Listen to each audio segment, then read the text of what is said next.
চলে এসেছি আমরা শ্রী লক্ষ্মীকান্ত পাগলের গৃহ মন্দিরে। আর এখন এই আমার কাকিমা কাকার চরণ ধৌত করে এই গামলা করে চরণ ধৌত করেছে। চরণ ধৌত করে এখন ফুল বেলপাতা নৈবেদ্য সাজিয়ে কাকিমা পুজো করবেন। আর শ্রী শ্রী রাধানাথ পাগলচাঁদের পঞ্চবাণীর দ্বিতীয় বাণী হচ্ছে স্ত্রীগণ স্বামী ভক্তি করবে।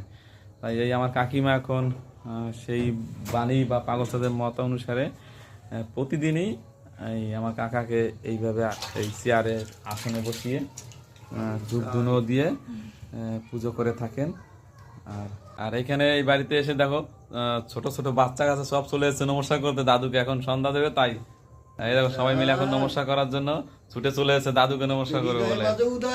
পাগলচাঁদ নিরানন্দ দেও বিদায়, আনন্দ দেও প্রভু আমারে পাগলচাঁদ। এই দেখো এখন কাকিমা